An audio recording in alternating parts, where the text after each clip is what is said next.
Afternoon everyone. चलो तो previous lecture में थोड़ा डिस्कशन कर्यो तो कैश फ्लो स्टेटमेंट ने रिगार्डिंग रिपीट करिए पांच पॉइंट बे पहला।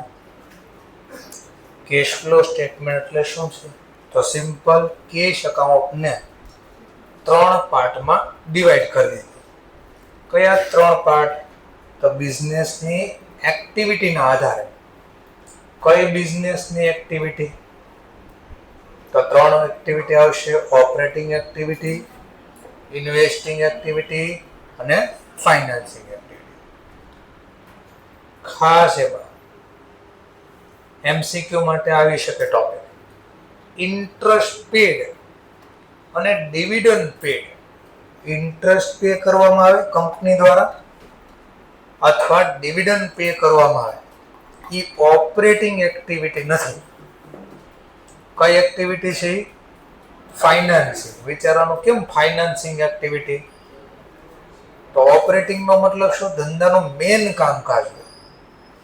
તો બોલો, વ્યાજે પૈસા લેવા, ઇન્ટરેસ્ટ ઉપર આપણે કોઈ મની લઈએ અને ઈ આપણે પાછા આપીએ, તો એ ફાઇનાન્સિંગ એક્ટિવિટી શા માટે કે ઓપરેટિંગ? વિચારો, બેંક નું મેન કામ શું છે? પબ્લિક પાસેથી એફડી લેવી, તો બદલામાં વ્યાજ આપવો પડે અને એ જ મની પાછા જેને લોનની રિક્વાયરમેન્ટ હશે એને આપશે, તો એના ઉપર શું મળશે? વ્યાજ મળશે। તો બેંક માટે ઓપરેટિંગ એક્ટિવિટી છે, પણ નોર્મલ જેનો બિઝનેસ નથી, જેમ કે અમારો બિઝનેસ શું છે? Main teaching. અમારી પાસે માની લો ફ્રી પૈસા પડ્યા હોય અને કોઈને આપી, મારું મેન કામ નથી, તો એને ઇન્વેસ્ટિંગ એક્ટિવિટી કહેવાય। કેમ ઇન્વેસ્ટિંગ કહેવાય? બહાર રોક્યા પૈસા, પણ માની લો હું બેંકમાંથી લોન લઉં તો ઇન્વેસ્ટિંગ ન કહેવાય, ઓપરેટિંગ ન કહેવાય, તો કઈ કહેવાય? ફાઇનાન્સ। પણ આ બેંકના પર્પસ થી બોલો તો ઓપરેટિંગ। તો એનો મતલબ જોવું પડશે એક્ઝામમાં કે આ લખવું ક્યાં? તો ડિપેન્ડ્સ ઓન, આગળ હમણાં ડિટેલમાં ડિસ્કશન કરશું। નોર્મલી તમને ફાઇનાન્સ ઇન્સ્ટિટ્યૂટને લગતા, એટલે કે બેંક, ઇન્સ્યોરન્સ કંપની જેનું મેન કામકાજ હોય, એના સિવાયના ટોપિક આવે ત્યારે, જેમ ડિવિડન્ડની વાત કરું, માની લો કંપની ડિવિડન્ડ ચૂકવે તો એના માટે ફાઇનાન્સિંગ એક્ટિવિટી શા માટે કહેવાય? પહેલા શેના ઉપર આપવામાં આવે ડિવિડન્ડ? શેર ઉપર। શેર બારા પાડવી તો કંપનીના બદલામાં શું મળે? પૈસા મળે। તો એ કંપની માટે વ્યાજે પૈસા લીધા, લાઈક એવી રીતે થઈ ગયું, લાઈક લોન તરીકે લાયબિલિટી છે, ફ્યુચરમાં પૈસા પાછા આપવા પડશે। એમાં યાદ હોય તો પ્રેફરન્સ શેર મેક્સિમમ કેટલા વર્ષ માટે ઇશ્યુ થાય? 20 વર્ષ। તો રિડક્શન કરવા પડશે, તો લાયબિલિટી છે આપણે। તો શેર બારા પાડવા, શેર ઇશ્યુ કરવા, એ આપણી કઈ એક્ટિવિટી છે? ફાઇનાન્સિંગ। તો એના ઉપર ડિવિડન્ડ પે કરવી ને, તો એ બી કઈ એક્ટિવિટી કહેવાય? ફાઇનાન્સ। હવે બોલો બરાબર સાંભળજો। માની લો મેં બીજી કોઈ કંપનીના શેર ખરીદ્યા અને એના ઉપર મને ડિવિડન્ડ મળ્યો, તો ઇન્વેસ્ટિંગ એક્ટિવિટી। પણ બોલો સાંભળજો, માની લો હું બ્રોકર હાઉસ છું, બ્રોકરેજ હાઉસ ચલાવું છું, જેમ કે શેર બજારમાં ફેસિલિટી પ્રોવાઈડ કરે કોણ? એન્જલ છે, બ્રોકરેજ ફર્મનું નામ છે ઝીરોધા છે, આઈઆઈએફએલ ઇન્ડિયા ઇન્ફોલાઇન્સ છે, શેરખાન છે, બહુ બધા અલગ અલગ નામ છે। એવી રીતે મ્યુચ્યુઅલ ફંડ એવું કઈ નામ સાંભળ્યું છે? તો મ્યુચ્યુઅલ ફંડ નું મેઇન કામ શું છે? શેરમાં પૈસા રોકવા, ભાવ વધે ઘટે વેચી નાખે। તો શેર ઉપર કંપનીને શું મળે? જેણે શેર રોક્યા હોય એના ઉપર શું મળે? ડિવિડન્ડ। તો વિચારો, આ લોકો માટે કઈ એક્ટિવિટી? ઇન્વેસ્ટિંગ, ફાઇનાન્સિંગ કે ઓપરેટિંગ? હવે કેમ ઓપરેટિંગ ભાઈ? એનું મેન કામ છે શેર ખરીદવા, શેર વેચવા, એની મેઇન એક્ટિવિટી છે. એટલે એનો મતલબ આ એવા ટોપિક છે જે કોઈ પણ જગ્યાએ આવી શકે. એ ક્યાંથી ડિસિઝન લેવાનું? તો આપણી એક્ટિવિટીના આધારે, આપણું મેઇન કામ કયું એના આધારે ડિસિઝન લેવાનું છે. થોડું સમજાણું પહેલા, ચલો હવે ડિટેલમાં ડિસ્કશન કરીએ આ ત્રણેય, કે આની અંદર કયા નામ આવે એ ત્રણેયનું ડિસ્કશન કરીએ. ચલો એના માટે કાલનો ટોપિક પહેલા, કેશ ફ્લો સ્ટેટમેન્ટ પ્રિપેર કરવાની કેટલી મેથડ છે? 2. Direct method, indirect. ડાયરેક્ટ ન બોલો હોય તો બીજું નામ ફોરવર્ડ, અને ઇનડાયરેક્ટ ન બોલો હોય બીજું નામ બેકવર્ડ. ચલો તો આ લિસ્ટ આપ્યું છે તમને, જનરલી આટલા નામ આવતા હોય. ઓપરેટિંગ એક્ટિવિટી કોના માટે કહેવાય? ધ્યાનથી જોજો. Cash receive from sale of goods. Cash receive from sale of goods. Goods શબ્દ ક્યારે લાગે? હા, મારું મેન કામકાજ હોય તો ગુડ્સ ખરીદવા, વેચવા. હવે ધ્યાનથી જોજો. અથવા એમ લખ્યો છે એન્ડ રેન્ડરિંગ ઓફ સર્વિસ. એટલે તો જેમ કે અમે લોકો સર્વિસ પ્રોવાઈડર છીએ, અમે તમને વસ્તુ નથી વેચતા, નોલેજ પ્રોવાઈડ કરીએ છીએ, એટલે સર્વિસ આપી જાય. તો બોલો અમને બદલામાં શું મળે? ફીઝ મળે. તો ફીઝ મળે એ મારી મેન ઓપરેટિંગ એક્ટિવિટી કહેવાય. ગુડ્સ આમાં ન આવે મારા. એવી રીતે ઓરજો, cash receive from royalty. Fees આવી ગયો રેન્ડરિંગ સર્વિસમાં. Commission and other revenue. જે આ રોયલ્ટી ક્યારે શબ્દ લાગે? રોયલ્ટી, જે રોયલ લોકો હોય એ રોયલ કામ કરે તો એને રોયલ્ટી મળે. તો સર અમારે ત્યાં આખું રોયલ ગામ છે, એમાં બધા રોયલ લોકો જ રહેતા હશે. રોયલ ગામનું નામ છે. અહીંયા રોયલ્ટી એટલે શું? સિમ્પલ, આપણી પાસે કોઈ એવી એસેટ હોય જે બીજા પાસે ન હોય, એ આપણે બીજાને યુઝ કરવા આપીએ અને બદલામાં જે પૈસા મળે ને રોયલ્ટી કહેવાય. એકાદો નામ આપો, કોઈને ખબર સમજાય તો એવું કયું કહી શકાય? એકાદ નામ. રેતી કપચી સરસ, એને શું કહેવાય? રેતી કપચી બહાર કાઢે, ખબર છે? માઇનિંગ ને માઇનિંગ નહીં, માઇનિંગ તો પેલો પથ્થર કાઢે. રેતીની લીઝ ચલાવે એવું બોલે, લીઝ ચલાવે એવું બોલે, બરાબર છે. ત્યાર પછી બીજું કોઈ એક્ઝામ્પલ? માની લો ગવર્મેન્ટ તાજમહેલ ભાડે આપે, માની લો કીધું, તો બદલામાં જે મળે એને ભાડું મળ્યું ન કહેવાય, મકાન ભાડે આપ્યું. નહીં, મકાન તો બધા પાસે હોય, નોર્મલ આ મકાન હોય એવા, પણ તાજમહેલ બધા પાસે હોતો નથી. એટલે સ્પેશિયલ નેચરની એસેટ આપણી પાસે હોય અને બીજાને યુઝ કરવા આપી અને બદલામાં જે પૈસા માંગવીને રોયલ્ટી કહેવાય. ક્લિયર મુદ્દો? જેમ R&D માં ખાસ હોય રિસર્ચ એન્ડ ડેવલપમેન્ટ. મેં કાંઈ રિસર્ચ કર્યું અને કોઈ એવી ટેકનિકલ વસ્તુ બનાવી જે કોઈ પાસે નથી. હવે હું શું કરું? આ મારું જે નોલેજ હતું, ટેકનિકલ વસ્તુ બનાવી, એ હું બીજા કોઈને આપી દઉં. મફત આપીશ? નહીં, બદલામાં ક્યાંક માંગીશ. પરમેનન્ટ આપી દો, પરમેનન્ટ, તો સેલ કહેવાય. પરમેનન્ટ તારો અધિકાર નહીં, 5 વર્ષ વાપરવા આપીશ, તો 5 વર્ષ વાપરશે બદલામાં હું માંગીશ? રોયલ્ટી. એમ કોઈ પોતાના કુવા, ઓઇલના કુવા, કોઈને કે ઓઇલ કાઢવા માટે બહાર આપે તો બદલામાં કે રોયલ્ટી આપો. Cash payment to supplier of goods and service. ભાઈ આ વેચવું હોય તો પહેલા ખરીદવું પડે, તો અમારી મેન એક્ટિવિટી છે.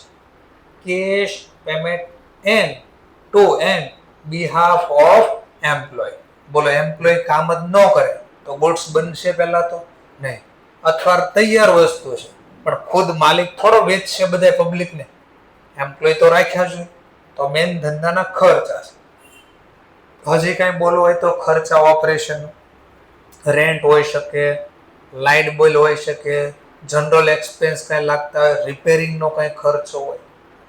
હવે આ જોજો બરાબર. Cash receipt and cash payment words કામનો છે. ઇન્સ્યોરન્સ એન્ટિટી એટલે ધંધો, બિઝનેસ.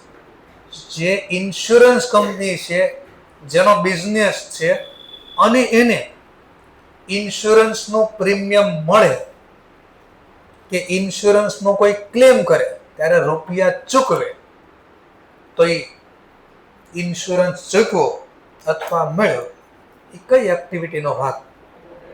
હવે કેમ ઓપરેટિંગ ભાઈ? કારણ કે ઇન્સ્યોરન્સનું તો મેઇન કામ છે, તો એ ઓપરેટિંગ એટલે વર્ડ્સ હતો cash receipt cash payment of insurance entity for premium, મળે તોય ભલે અથવા ચૂકવે, ક્લેમ એટલે ચૂકવવો, એન્યુટી ચૂકવે એટલે દર વર્ષે ચૂકવે, અને અધર પોલિસીનો કઈ બેનિફિટ આવે તો કઈ એક્ટિવિટીમાં જાય? ઓપરેટિંગ. આ એમસીક્યુ માટે. ઇન્સ્યોરન્સ એન્ટિટીનો કોઈ દી આવતો નથી, નોર્મલ ગુડ્સનું એનું આવશે. બીજું કઈ આની સિવાય તો લખ્યું કેશ પેમેન્ટ અથવા રિફંડ ઓફ ઇન્કમ ટેક્સ. આ તમને અટવાડવા માટે એક્ઝામમાં આવશે, ધ્યાનથી જોજો. ટેક્સ આવશે, ટેક્સ શબ્દ આવો આવશે.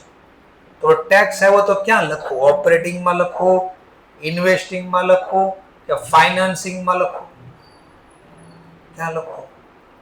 મેં ખાલી કીધું ટેક્સ, બીજી કોઈ ચોખવટ નથી કરી, ખાલી મેં કીધું ટેક્સ. તો ક્યાં ગણવું? ઓપરેટિંગમાં ગણવો, ફાઇનાન્સિંગમાં ગણવું, ક્યાં ગણવું? તો ઓબ્વિયસલી બિઝનેસ કરવી એટલે ગુડ્સ ખરીદવી જીએસટી લાગે, ગુડ્સ વેચવી જીએસટી લાગે, ઓર પ્રોફિટ કરવી તો બી ટેક્સ લાગે. જો કઈ એક્ઝામમાં ચોખવટનો ખાલી ટેક્સ લખે તો ઓલવેઝ એને કયું ધારી લેવાનું? ઓપરેટિંગ, બિઝનેસની નોર્મલ એક્ટિવિટીનો ટેક્સ. તો એ બોલે છે કેશ પેમેન્ટ અથવા રિફંડ ઓફ ઇન્કમ ટેક્સ વધારે આપ્યા હોય તો પાછા બી ટેક્સ આપે ગવર્મેન્ટ, પણ એવો બનવાના ચાન્સ બહુ ઓછા. અનલેસ એટલે સિવાય કે આના સિવાય કે આની સિવાય બીજું હું? સ્પેસિફિક આઈડેન્ટિફાઈ વિથ ફાઇનાન્સિંગ અથવા ઇન્વેસ્ટિંગ. જો કંઈ કીધું હોય કે આ ટેક્સ ફાઇનાન્સનો છે કે ઇન્વેસ્ટિંગનો તો ત્યાં લખવાનું. જો એવું કંઈ ન લખ્યું હોય તો એના સિવાયનો ટેક્સ હોય તો એ ઓપરેટિંગમાં જશે. આવું કહેવા માંગે છે સેન્ટેન્સ. સમજાણું? નહીં સર એકાદો ડેમો આપો. જેમ કે સમજવા માટે બરાબર સાંભળજો.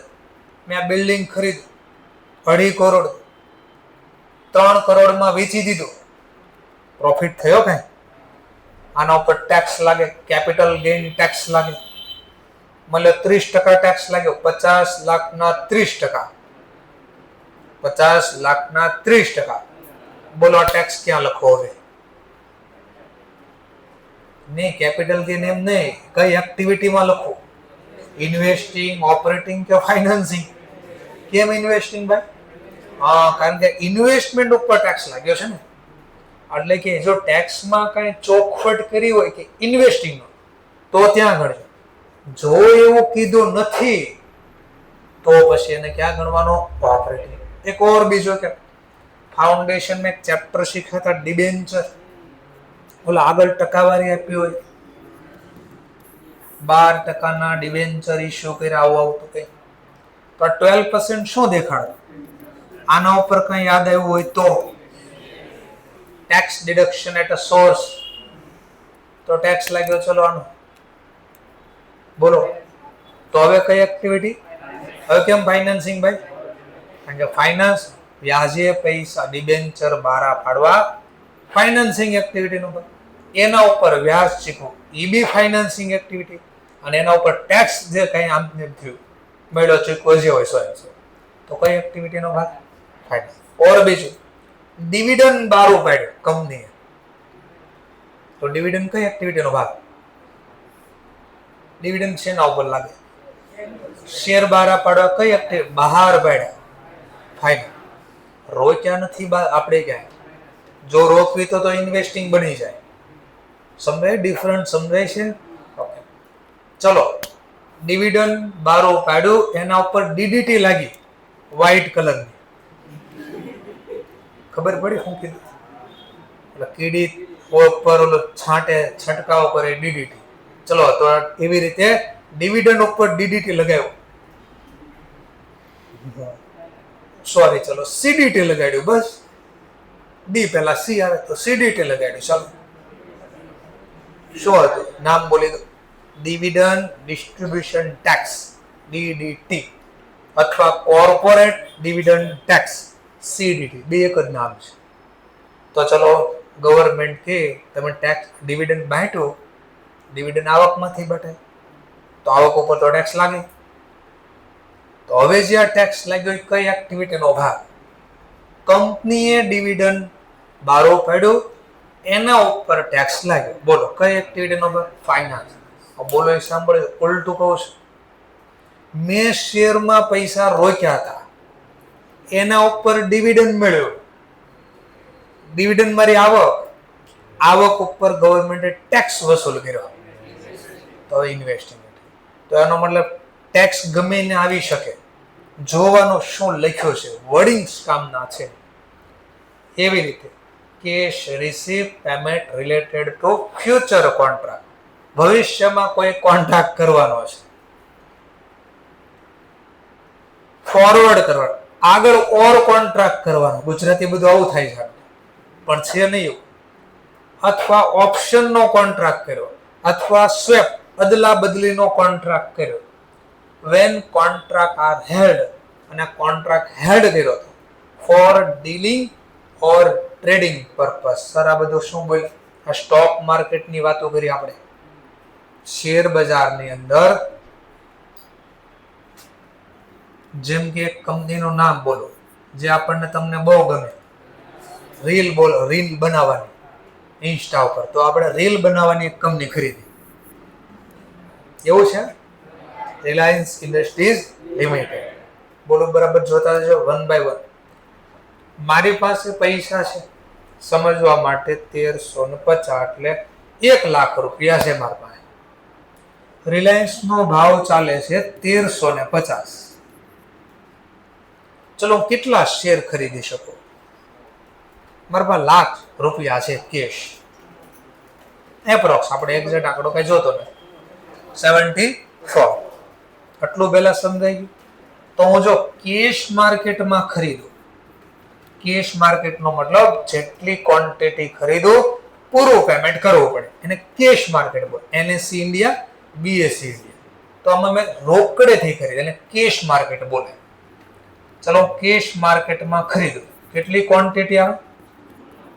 પણ મેં કીધું ના ના, રિલાયન્સની પ્રાઇસ હમણાં બહુ વધવાની છે, લાખ રૂપિયા ખીચામાં છે. મેં કહું 200-500 શેર તો એટલીસ્ટ ખરીદવા જોઈએ આપણે. પણ પૈસા નથી મારા પાસે.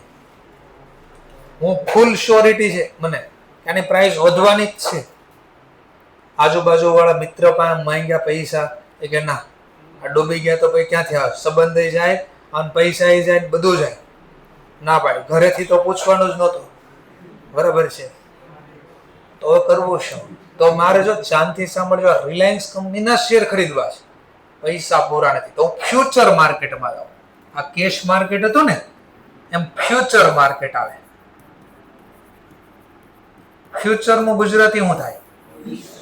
હા, તો આનો ભવિષ્યનો કોન્ટ્રાક્ટ થાય. 30 દિવસનો કોન્ટ્રાક્ટ આવે, મેક્સિમમ 3 મહિનાના કોન્ટ્રાક્ટ આવે. આનો મતલબ મહિનાનો પેલા ગુરુવાર આવતો, હવે બદલી ગયું, એક્સપાયરી ડેટ બદલી ગઈ, સોમવાર ને મંગળવાર થઈ ગયું. NSE માં અલગ, BSE માં અલગ. ચલો સમજવા માટે, મહિનાનો છેલ્લો જે સોમવાર, મંડે આવે, ઈ તારીખે આ કોન્ટ્રાક્ટ પૂરો થઈ જાય. જેમ કે આજે કઈ તારીખ ચાલે છે?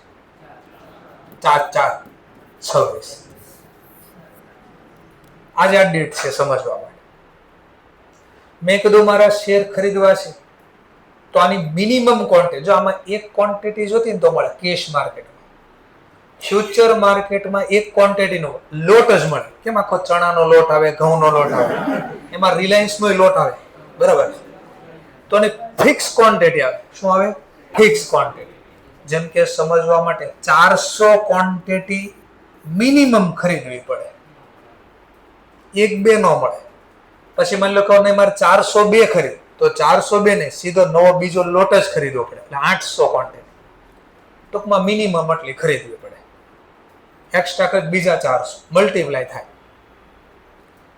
તો આ કોન્ટ્રાક્ટ ક્યારે પૂરો થાય? માની લો ખરીદીશ તો કોઈ વેચો તો હશે ને મને, તો આ બે વચ્ચે ડીલ થાય. મેક્સિમમ મહિનાની ડીલ કરવી છે આપણે.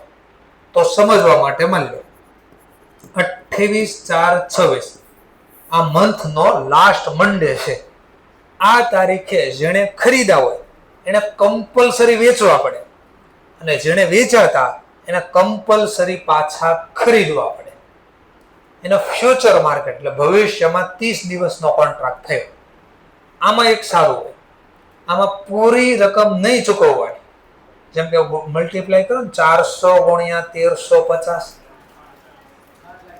5,40,000. તો મારે 5,40 રોકડા નહીં ભરવા, માત્ર મારે 15% રૂપિયા જ ભરવા, અથવા 20%, રાઉન્ડ ફિગર 20% રાખો, જનરલી 20% જેવું હોય. તો કેટલા રૂપિયા ચૂકવવાના?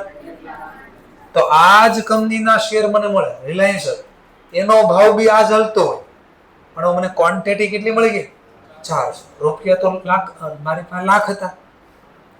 કેશ માર્કેટમાં ગયો તો 74 ક્વોન્ટિટી મળે, ફ્યુચર માર્કેટમાં ગયો તો 400 ક્વોન્ટિટી મળે.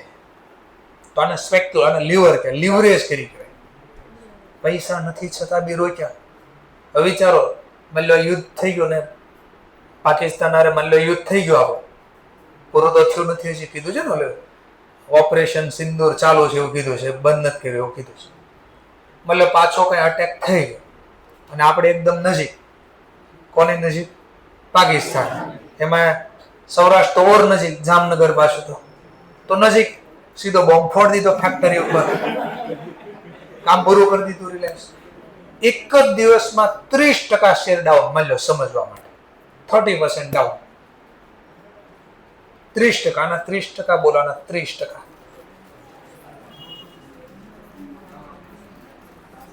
તો ડાઉન કરો કેટલી પ્રાઇસ થઈ ગઈ? 945. એક શેર ખરીદ્યો તો 1350, આજે વેચવા તો 945. કેટલી પ્રાઇસ ડાઉન થઈ મારી પર શેર? 405. એવી કેટલી ક્વોન્ટિટી હતી? 400. રોક્યા એના કરતા પૈસા ખીચામાં છે, એના કરતા જાજો લોસ થઈ ગયો.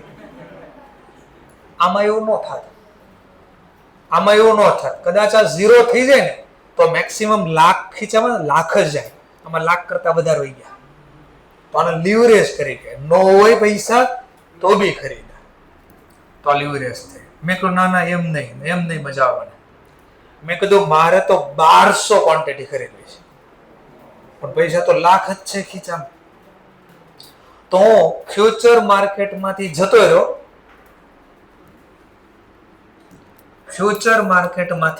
રહ્યો, ઓપ્શન માર્કેટમાં.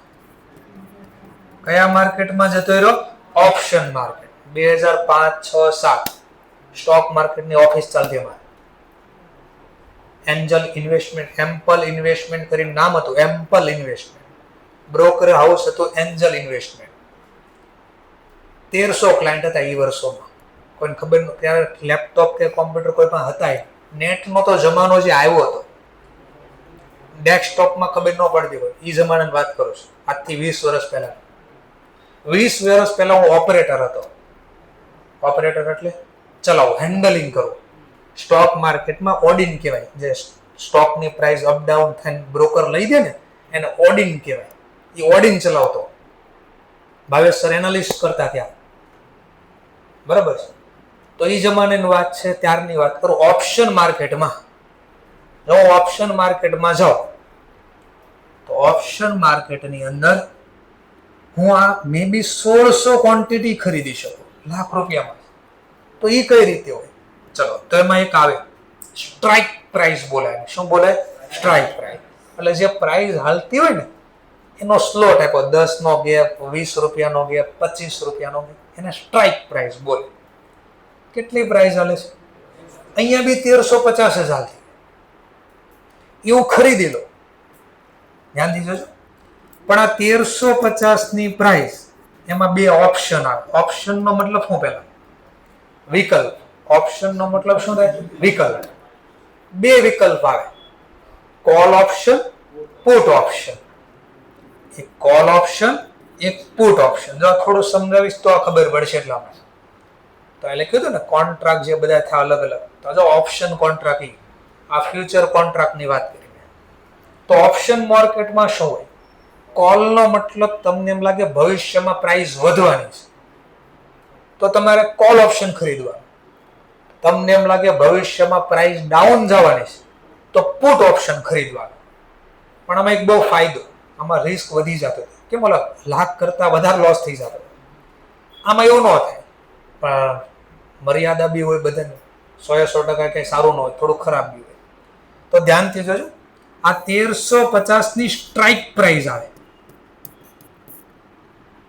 સમજવા માટે. જો કોલ ઓપ્શન ખરીદો, મને એમ લાગે ભવિષ્યમાં ભાવ વધવાનો છે તો આનો કોલ ઓપ્શન ખરીદો ને તો માત્ર સમજવા માટે 50 રૂપિયા આપવાના. કેટલા આપવાના? 50 ગુણ્યા 1600 તો 80,000 માં 1600 ક્વોન્ટિટી મળી ગઈ. 2000 કરી દો, ચલો 2000 ક્વોન્ટિટી. કેટલા રૂપિયા છે? 1 લાખ રૂપિયામાં 2000 ક્વોન્ટિટી. શેર તો એનો જ છે, પણ મને અલગ અલગ ક્વોન્ટિટી મળે છે. તો આનો રિસ્ક શું છે? આ જે 50 રૂપિયા ચૂકવાને ને એને પ્રીમિયમ ચૂકવું કહેવાય. શું ચૂકવું કહેવાય? પ્રીમિયમ. આનો મતલબ 50 રૂપિયા શેરની પ્રાઇસ વધે નહીં ને ત્યાં સુધી મને 1 રૂપિયાનો પ્રોફિટ ન થાય. જેમ કે તમારું રિસ્ક બંધાય ગયું. મારો મેક્સિમમ લોસ 50 રૂપિયાનો પર શેર. મેક્સિમમ લોસ કેટલો થાય? 50 રૂપિયા. માની લો શેરની પ્રાઇસ બંધાય 1350 ની બદલે મહિનાના અંતે 1370 રૂપિયા પ્રાઇસ થાય તો કેટલો નફો થયો મને આમ જોઈએ તો? પણ એમાંથી 50 તો મેં પહેલા ચૂકવા હતા, તો વેચવા જઈશ તો 20 રૂપિયા નફો થયો, પણ ખરીદતા પહેલા મેં પ્રીમિયમ ચૂકવ્યું હતું 50, તો ખીચામાંથી કેટલા નેટ ગયા? 30 રૂપિયાનો લોસ થયો. પણ અહીંયા ખરીદ્યા હોત તો 20 નો પ્રોફિટ થયો. ચલો ઓર માની લો 1400 થઈ ગયા તો પ્રોફિટ કેટલા નો થયો? 50. બે વચ્ચેનો પર શેર. પ્રીમિયમ કેટલું એ બધું? 50. નો પ્રોફિટ નો લોસ.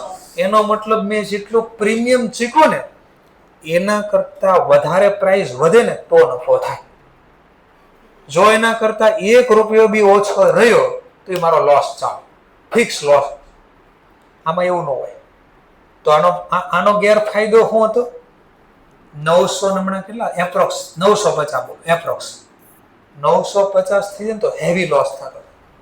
આમાં એવું નહીં. જો માની લો આમાં કદાચ 1400 થઈ જાય ને તોય મને કોઈ પ્રોબ્લેમ નથી, 1300 થઈ જાય તોય પ્રોબ્લેમ નથી મને, 1200 થઈ જાય ને તો બી પ્રોબ્લેમ નથી. મારો ફિક્સ લોસ આ જ લાગે, આનાથી વધારે ન લાગે. આનો મતલબ શું થાય? પાછો ઓપ્શન એટલે ખરીદો. ઓપ્શન નો મતલબ ખરીદો. શેનો? કોલ ઓપ્શન નો મતલબ ખરીદો. તો ખરીદવાનો ઓપ્શન છે. ભાવ ઘટે તો ના પાડતો, નથી જોતો ઓપ્શન. વધે તો કહું લાવો ઓપ્શન લાવો. તો આ ઘટે તો મારે કોઈ નુકસાન. 900 ને માની લો 50 થઈ ગયા, મારે કીધું ઓપ્શનમાં નથી ખરીદો, ભાવ બહુ ઘટી ગયો, નથી જોતો મારે, તો ન ખરીદ. મેં કેટલા ચીકવા ખરીદ્યા ત્યારે? 50. તો 50 મારા ગયા. એ રિયલ માર્કેટ ક્યારેક ચાલુ હશે તો તમને અહીંયા બતાડીશ પ્રોસેસ આખી. તો આવું આવે. તો કોલ ઓપ્શન ફ્યુચર માર્કેટ આ હતું. તો ધ્યાનથી જો, આ મેં શેર ખરીદા, ફ્યુચર માર્કેટમાં ખરીદા અથવા ઓપ્શન માર્કેટમાં ખરીદા, એ મેં હેલ્ડ કર્યા હતા કયા પર્પઝથી? ડીલિંગ અને કોને કહેવાય? ડીલિંગ ને ટ્રેડિંગ. મેં રોજ ખરીદવું વેચવું અને ટ્રેડિંગ કર્યું કે ડીલ કર્યું કે. તો જો મારો પર્પઝ હોય રોજ ખરીદવા રોજ વેચવા તો ટ્રેડર બની ગયો, અને ટ્રેડર હોય તો ઓપરેટિંગ એક્ટિવિટી થઈ જશે. તો આનું નક્કી નહીં આ ક્યાં આવી.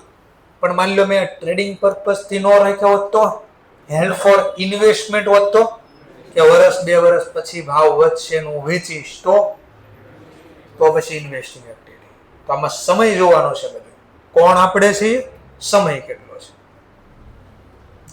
cash flow arising from purchase and sale dealing of trading security. એટલે હવે આની વાત કરીએ. કેશ માર્કેટ, શેર ખરીદા, શેર વેચા, કયો પર્પઝ તમારો? ડીલિંગ ટ્રેડિંગ, એટલે રોજનો બિઝનેસ હતો. આ ડીલિંગ ટ્રેડિંગ એટલે રોજ કામ કરવું.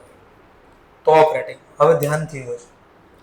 Cache advance and loan made by, આગળ કહી દીધું, ફાઇનાન્સિયલ ઇન્સ્ટિટ્યૂટ એટલે કોણ?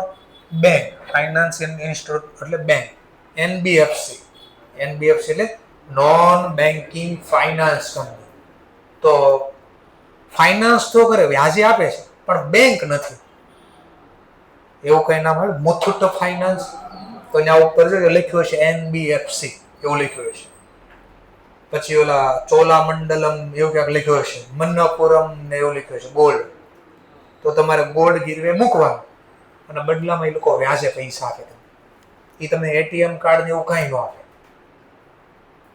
તો જેનો મેઇન પર્પસ છે વ્યાજે રૂપિયા આપવા, વ્યાજે રૂપિયા લેવા. તો એના માટે પછી આ એડવાન્સ ને લોન એ કેવી એક્ટિવિટી કહેવાય? મેઇન રેવન્યુ ઓપરેટિંગ એક્ટિવિટી કહેવાય. તો કોણ આવશે? થોડું થોડું સમજાણું. તો ઓપરેટિંગ એક્ટિવિટીનું નામ સમજાવે, કોણ આવશે? ચલો, એવી રીતે ઇન્વેસ્ટિંગ એક્ટિવિટીમાં કોણ આવશે? જો ઓળખતા આવડશે તો આગળ આપણને ક્વેશ્ચન આવડશે. એટલે પહેલા થિયરી શીખવી પડશે આપણે. Cash payment to acquire fix asset, કાઉન્સમાં લખ્યું ઇન્ક્લુડિંગ ઇન્ટેન્જિબલ હોય તો ભલે, ઇન્ટેન્જિબલ. ફિક્સ એસેટ કરે કોને પહેલા કહેવાય? Fix asset. હા, મોર ધેન 12 month. પછી ધંધામાં હેલ્ડ કરો તોય ભલે, બીજાને આપો તોય ભલે. જેનો બેનિફિટ કેવો મળવાનો હોય? More than 12 month. These payment includes those related to capital research and development. R&D કરો તો માની લો ભાઈ ઇન્ટેન્જિબલ એસેટ બનાવીએ, કોપીરાઇટ બનાવવો હોય, ટ્રેડમાર્ક બનાવવો છે કાંઈ, તો પેલા કાંઈ R&D તમે કરો, ખર્ચો લાગ્યો તો એ બી આમાં જ ગણાશે, કારણ કે એનો benefit more than many year લાગે. સેલ કન્સ્ટ્રક્શન ફિક્સ એસેટ, તૈયાર નથી ખરીદી તો ઘણીવાર આપણે જાતે બનાવી, સેલ્ફ કન્સ્ટ્રક્ટ કરી. જેમ કે આ બિલ્ડિંગ અમે જાતે બનાવ્યું, પણ ફ્લેટ કોઈ જાતે ન બનાવે, ફ્લેટ રેડીમેડ ખરીદે. તો રેડીમેડ ખરીદો તોય ભલે, જાતે બનાવો તોય ભલે. ફિક્સ એસેટમાં પૈસા રોક્યા તો એને કેવી એક્ટિવિટી કહેવાય? ઇન્વેસ્ટ. ચલો, બિલ્ડિંગ સિવાય કોઈ હોઈ શકે? મશીન, ફર્નિચર, પ્લાન્ટ, ઇક્વિપમેન્ટ, કોઈ પણ હોઈ શકે. ફિક્સ એસેટ હોવો જોઈએ જેનો બેનિફિટ કેટલો મળે? More than 12 month. ધ્યાનથી જોજો. ખરીદું તો વેચવી બી ખરા. Cash receive from sale of property, plant, equipment, intangible અથવા બીજી કોઈ પણ લોંગ ટર્મ એસેટ. ખરીદો તો આઉટફ્લો થાય, વેચો તો રૂપિયા પાછા મળે, પણ છે તો investing activity. Cash payment to acquire, જોજો, cash payment to acquire equity or debt instrument of other entity. આનો મતલબ શું? અધર એન્ટિટી એટલે બીજા.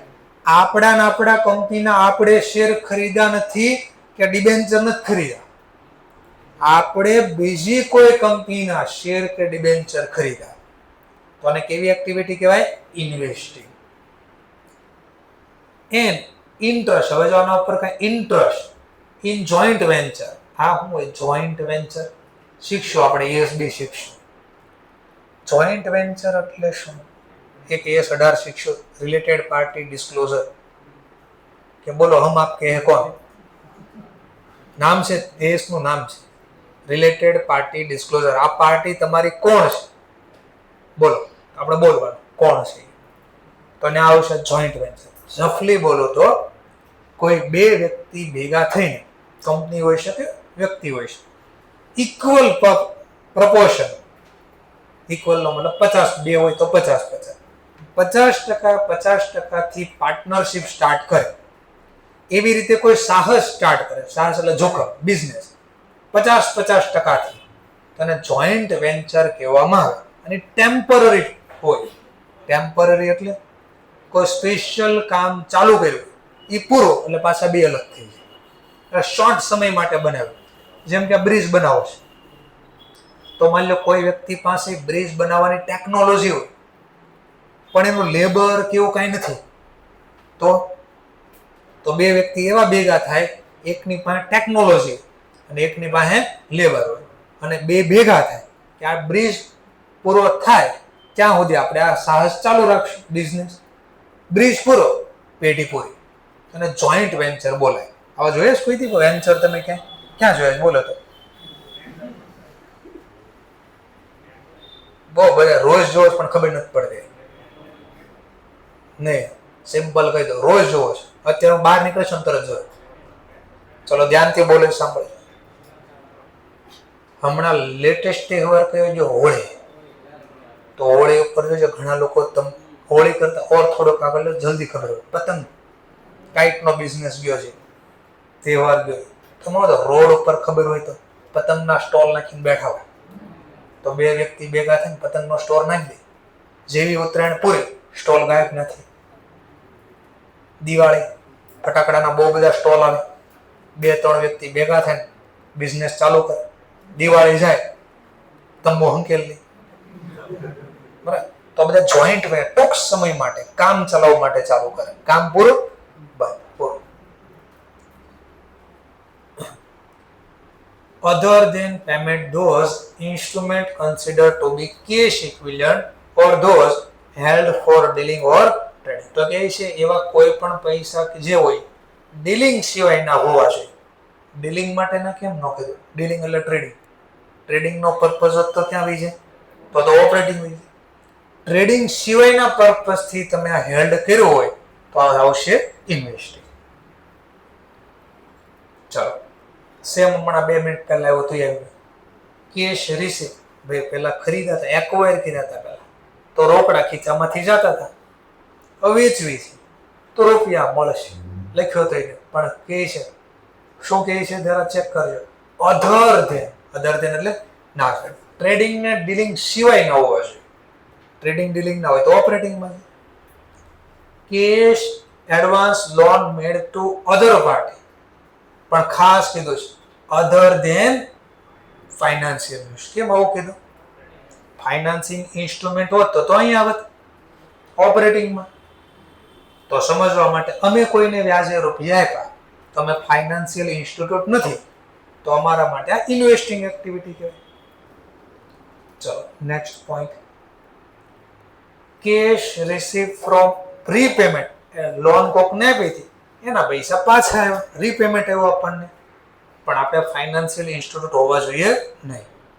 ચલો ત્યાર પછી cash payment four future contract. જો પાછું ફ્યુચર કોન્ટ્રાક્ટ આગળ એવું, પણ હવે અહીંયા લખ્યું છે હવે શું લખ્યું? એક્સેપ્ટ હેલ્પ ફોર ડીલિંગ ઓર ટ્રેડિંગ પર્પઝ. એટલે કે મેઇન પર્પઝ થી તમે આ રોક્યા ન હોવા જોઈએ. રોજ ખરીદવા વેચવા, ક્યારેક કામ કર્યું હોય, ઇન્વેસ્ટિંગ નો પર્પઝ હોય તો અહીંયા આવશે. એવી રીતે પાછું આવ્યું, ખરીદવું તો વેચવી તો પૈસા મળે, પણ પાછું કીધું ડીલિંગ કે ટ્રેડિંગ પર્પઝ હોવો જોઈએ નહીં. એટલે રોજ રોજ આ કામ ન હોવું જોઈએ. રોજ રોજ નું કામ હોય તો ઓપરેટિંગ એક્ટિવિટીમાં આવી જશે. છેલ્લો પોઈન્ટ, ફાઇનાન્સિંગ એક્ટિવિટી કોને કહેવાય? ફાઇનાન્સિંગ એક્ટિવિટી તો પાછું કીધું કે આપણે બિઝનેસમાં પૈસાની જરૂર હોય તો ધંધાની બહારથી પૈસા લાવી, ક્યાંકથી માલિક પાસેથી લાવી, અથવા અધર ધેન ઓનર એટલે શેર બારા પાડવા સિવાય પૈસા લાવી. Cash proceed from issue, proceed એટલે મેળવવો, from issuing share or other equity instrument. શેરનો મતલબ પ્રેફરન્સ શેર હોઈ શકે, ઇક્વિટી બી હોઈ શકે. અથવા cash payment to owner to acquire or redeem entity share. જે શેર બારા પાડ્યા હતા, સમય આવે તો પાછા લઈ લેવા પડે. જેમ કે પ્રેફરન્સ શેર કેટલા વર્ષ માટે બારા, તો એ શેર પાછા લઈ લેવા પડે, તો એ બી ફાઇનાન્સ એક્ટિવિટી. એવી રીતે ઘણીવાર એક કંપનીનું નામ ક્યારેક ગૂગલમાં સર્ચ કરે કે એવી કોઈ ઇન્ડિયન કંપની જે મેક્સિમમ શેર બાયબેક કરે છે. શેર બાયબેક કરવું એટલે પબ્લિક પાસે પાછા ખરીદી લે. એવું ગૂગલમાં સર્ચ કરી કઈ કંપની ઇન્ડિયન કંપની છે જે લગભગ 2-3 વર્ષે એકવાર તો આ કામ કરે છે. બાયબેક ક્યારે કરાય પહેલા? તો સિમ્પલ, જ્યારે માર્કેટમાં પ્રાઇસ શેરની બહુ ડાઉન થઈ જાય અને એના જે બોર્ડ ઓફ ડિરેક્ટર હોય એને એવું ફીલ થતું હોય શું કે આજે માર્કેટમાં પ્રાઇસ છે ને એકચ્યુઅલ વેલ્યુ કરતાં બહુ વધારે ડાઉન થઈ ગઈ, તો એના માલિક કે બોર્ડ ઓફ ડિરેક્ટર એવું ડિસિઝન પબ્લિકને કે તમે લોકો એક કામ કરો, આ શેર અમને પાછા આપી દો. માર્કેટમાં 2000 ભાવ આલે છે, અમે તમને 2500 રૂપિયા આપશું. તો સિમ્પલ વિચારો, કંપની એવું ક્યારે કરે કે માર્કેટમાં 2000 ભાવ આલે પણ એ પબ્લિકને કે તમે સ્ટોક માર્કેટમાં ન વેચો, અમને તમે આપી દો 2500 ના ભાવે. આવું ક્યારે કે કંપની? વિચારો. તો એમ જો એ 2500 માં લેતા હોય ને તો એના 2500 ને એના ભવિષ્યમાં ભાવ 3000 દેખાતો હોય તો એ 2500 ના ભાવે લે. તો બોલો પબ્લિક હવે શું કરશે? તો જે વેચતા હતા ને એ બંધ કરી દે વેચવાનું, કે હવે કંપનીને આપો 2500 અથવા તો એના કરતા વધારે આવશે. તો માર્કેટમાં તમે શીખા નિયમ ઇકોનોમિક્સ, ડિમાન્ડ વધે સપ્લાય ઘટે તો પ્રાઇસ શું થાય? ઇન્ક્રીઝ, શૂટઅપ થાય, વધે. તો એનો ટોપિક હતો કે પોતાના શેર એક્વાયર પાછા કરે અને રિડમ અને પ્રેફરન્સ શેર માટે શબ્દ વાપરે. Cash proceed from issue debenture, loan, notes બારા પાડ્યા, બોન્ડ બારા પાડ્યા, મોર્ગેજમાં કોઈ પ્રોપર્ટી મૂકીને લોન લીધી, અથવા શોર્ટ ટર્મ કે લોંગ ટર્મ બોરોઇંગ લીધી. શોર્ટ ટર્મ હોય તો ભલે, લોંગ ટર્મ હોય વ્યાજે પૈસા લીધા એટલે કઈ એક્ટિવિટીમાં જશે? હા, પણ આપણે ફાઇનાન્શિયલ ઇન્સ્ટિટ્યૂટ ન હોવા જોઈએ. એવી રીતે ભાઈ પૈસા લીધે પાછા દેવા પડે. Cash repayment amount borrow, cash payment by lease. ચલો તો આવશે એસ 19, લીઝ નામનો એસ આવશે. 2 પ્રકારની લીઝ આવે. કેટલા પ્રકારની લીઝ આવશે? 2. એક ઓપરેટિંગ લીઝ, એક ફાઇનાન્સિંગ લીઝ. તો ફાઇનાન્સ લીઝ જે હશે ને તો કોઈની એસેટ વાપરવા લઈ આવે. ભાડે પટ્ટો યાદ છે 11-12 ભાડે પટ્ટે, તો કોઈની મકાન ભાડે લીધું આવે તો પછી પેમેન્ટ આપવું પડે ને. જ્યાં પેમેન્ટ આપવી ને એ ફાઇનાન્સ એક્ટિવિટીનો ભાગ કહેવાય. તો આજે કેશ પેમેન્ટ કર્યું lease by lease for the reduction of outstanding liability related to finance lease. તો આ એસ 19 આવશે ને ત્યારે ઓટોમેટિક સમજાય છે શું સેન્ટેન્સ કહે છે. આ 2 આવશે, લેઝી ને લેઝર. હવે છેલ્લો પોઈન્ટ, કાલે યાદ હોય છેલ્લે ઓલું 3 નામ લખાઈ ગયા પછી આમ સરવાળો ક્યાંક કરીને લખ્યું હતું opening balance, cash and cash equivalent, આવું કઈ લખ્યું તો યાદ આવે તો બસ હવે આ શીખવાડે. કોને કહેવાય કેશ ઇક્વિવેલન્ટ? પહેલા કેશ તો ખબર જ હાથ ઉપર જે છે કેશ કહેવાય. તો આને ઇક્વિવેલન્ટ કોને કહેવાય? તો ઓબ્વિયસલી કેશ સિવાય કોઈ બીજા ફોર્મમાં હોય તો કયો બીજો ફોર્મ હોય છે? તો બેંકમાં પડ્યા હોય તમારા પૈસા, તો એ બી આપણા કેશ બરાબર જ કહેવાશે.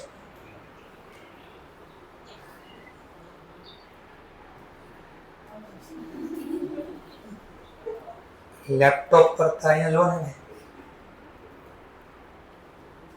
Cache in hand, demand deposit, short highly, હવે વર્ડ્સ અહીંયા ચાલુ થાય, short highly liquid investment having maturity not more than 3 years, અથવા બીજું કહો તો having maturity less than 3 months. 3 month નો બોલો તો 90 days, 90 દિવસ. should be convertible in a cash, 3 મહિના પૂરા થાય ને તો એને કેશ અથવા એની પહેલા ગમે ત્યારે કેશમાં કન્વર્ટ કરવા હોય તો કરી શકો. ટૂંકમાં વેચીને પૈસા લઈ શકો અથવા બેંકમાંથી વિડ્રો કરી શકો. ખાસ word should be convert in a cash without decline in value. એનો મતલબ ગમે ત્યારે તમે આ વેચવા જાઓ અથવા બેંકમાંથી ઉપાડવા જાઓ તો તમે જેટલા રોક્યા હતા ને એટલા એટલીસ્ટ આવવા જોઈએ. વધારે આવે તો વાંધો નથી, ઘટીને ન આવવા જોઈએ. તો આવું ક્યારે થાય? બેંકમાં એફડી મૂકી હોય તો બોલો ગમે ત્યારે પાછા લેવા તો 3 મહિના માટે એફડી મૂકીશ તો પૈસા પાછા લેવા તો શું થાય? કા રોક્યા એટલા પાછા આવશે કા વધીને આવશે, ઘટીને તો કોઈ દી ન આવે. તો એને કેશ ઇક્વિવેલન્ટ કહેવામાં આવે. Short term investment is one. કોઈ શોર્ટ ટર્મ ઇન્વેસ્ટમેન્ટ બી કરી શકે, which is due for maturity within 3 months. આ 3 મહિના ક્યાંથી ગણવાના? From the date of acquisition, ખરીદા ત્યારથી. વિચારો આવું રોકાણ ક્યાં એફડી સિવાય ક્યાં થઈ શકે? બોલો. તો બોન્ડ ને ડિબેન્ચર ની મેચ્યોરિટી કોઈ 3 મહિના નો હોય, એ 2, 5, 10, 15 વર્ષ 20 વર્ષ હોય. તો ગવર્મેન્ટ એના ટ્રેઝરી બિલ્સ ને નોટ્સ બહાર પાડે. તો ટ્રેઝરી બિલ્સ કે નોટ્સ બહાર પાડી દે એમાં જનરલી ટ્રેઝરી બિલ્સ હોય ને એની maturity date less than 3 months. Bills of exchange શીખા આપણે. ચલો, નોટ્સ હોય ને ટ્રેઝરી નોટ્સ, એની આયુષ્ય થોડો વધારે, મેચ્યોરિટી ડેટ વધારે, 2 વર્ષ, 5 વર્ષ, 10 વર્ષ. એના કરતા વધારે હોય ને એ બોન્ડ બહાર, ગવર્મેન્ટ બોન્ડ બહાર આપે, એની મેચ્યોરિટી 10 વર્ષ કરતા વધારે. જનરલી 5 વર્ષ ઉપર જાય તો બોન્ડ બોલે, 3 મહિનાથી વધારે અને 5 વર્ષ સુધી હોય ને એને નોટ્સ બોલે, અને 0 થી લઈને 90 દિવસ સુધી કે 3 મહિના સુધી હોય એને ટ્રેઝરી બિલ્સ બોલવામાં. ચલો next, investment share are not normally taken as a cash equivalent. શેરમાં પૈસા રોકવાની નહીં ગણાય. વિચારો કેમ? કારણ કે એક કન્ડિશન સેટિસ્ફાઈડ નથી થતી. પહેલી વાત તો આને કોઈ મેચ્યોરિટી ડેટ ન આવે. બીજી વાત કે પૈસા સ્ટોક માર્કેટમાં પ્રાઇસ વધે તેમ ઘટે, કોઈ શ્યોરિટી નથી. આપણે કીધું ઘટવાનો છે, એટલે ઇક્વિટી શેરમાં રોકાણ કોઈ દી કેશ ઇક્વિવેલન્ટ આવશે. ભલે આપણો પર્પઝ હોય 3 મહિના કરતા વેચી નાખવાનો અંદર, પણ વેચવા જશો તો મે બી ખરીદવા વાળો કોઈ ન હોય. અમુક શેરની અંદર ડાઉન સર્કિટ લાગી જાય. ડાઉન સર્કિટ એટલે શું? સર્કિટ એટલે એક લેવલ ફિક્સ કર્યું કે આજના દિવસમાં મેક્સિમમ કેટલા ઉપર જશે, મેક્સિમમ કેટલા નીચે, એને સર્કિટ બોલવામાં આવે. ડાઉન એટલે નીચેની સર્કિટ, એટલે નીચે નીચો ભાગ આજનો આટલો જ જાય, એનાથી વધારે ન હોય. અપ સર્કિટ એટલે ઉપર ગમે એટલો ભાગ છે ને શેર, એટલે લિમિટ સેટ. 3 લિમિટ આવે, 5%ની, 10%ની ને 20%ની. કોઈ શેરમાં 5%ની લિમિટ હોય, કોઈ શેરમાં 10%ની લિમિટ હોય, કોઈ શેરમાં 20%ની લિમિટ હોય. જે share future and option FNO માં હોય, FNO ફ્યુચર ને ઓપ્શન માર્કેટમાં કોઈ શેર હોય એને લિમિટ ન આવે. લિમિટ વગરની ગાડી છે, ગમે એટલો આવે, પડે બી ખરા. કોઈ શેર સર્ચ કરજો કે ઇન્ડિયન કઈ એવી કંપની છે જેનો એક દિવસમાં આઈપીઓ સિવાયની વાત કરું છું, જે દિવસે આઈપીઓ લિસ્ટ થાય ને ત્યાં તો એ તો ગમે એ ભાવે લિસ્ટ થાય, ત્યારે એને લિમિટ ન હોય, પછી લિમિટ આવી જાય.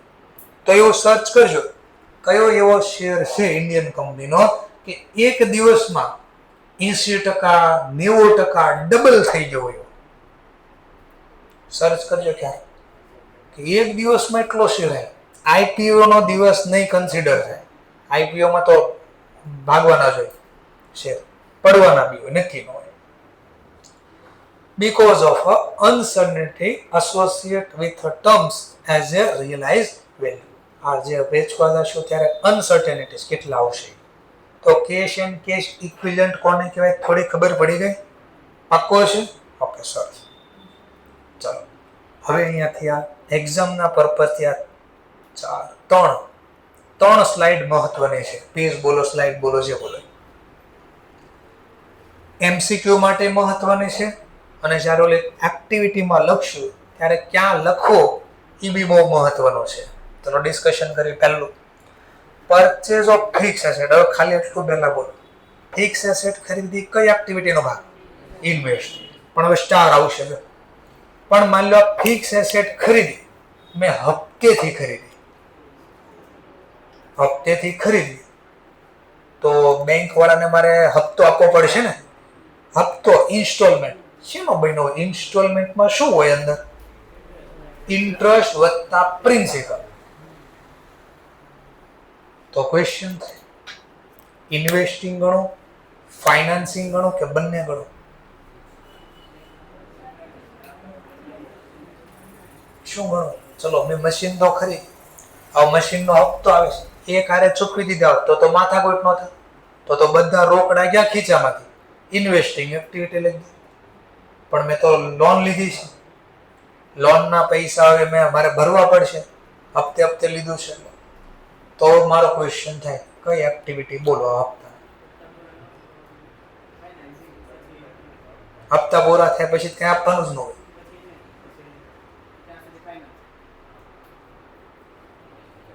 પછી તો પૈસા આપવાના જ નથી. એક્ટિવિટીમાં લક્ષ્યો જ ક્યાં? હું એ જ સમજાવું. પહેલા તારો ક્વેશ્ચન હું સમજી ગયો, હું એ સમજાવું છું. તો એમ કહેશો કે જ્યાં સુધી હપ્તા ચૂકવી ત્યાં સુધી ફાઇનાન્સ એક્ટિવિટી.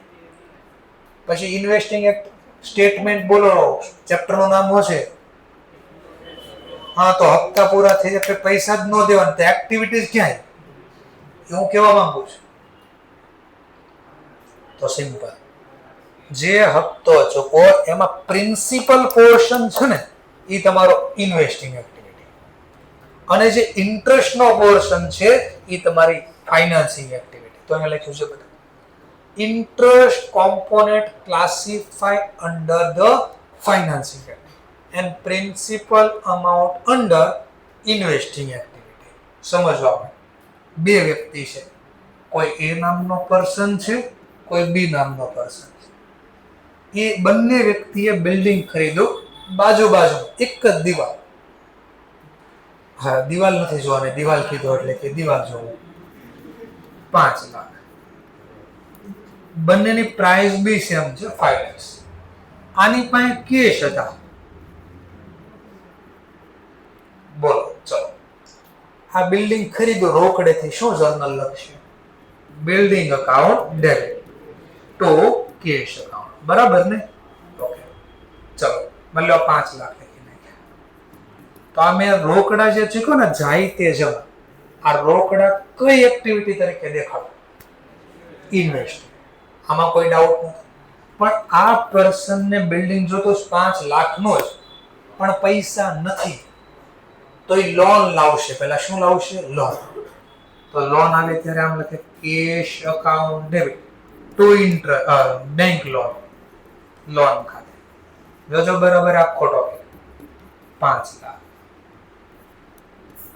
ચલો, હવે શું કરશે? હવે બિલ્ડિંગ લઈ આવશે, બિલ્ડિંગ અકાઉન્ટ ડેબિટ.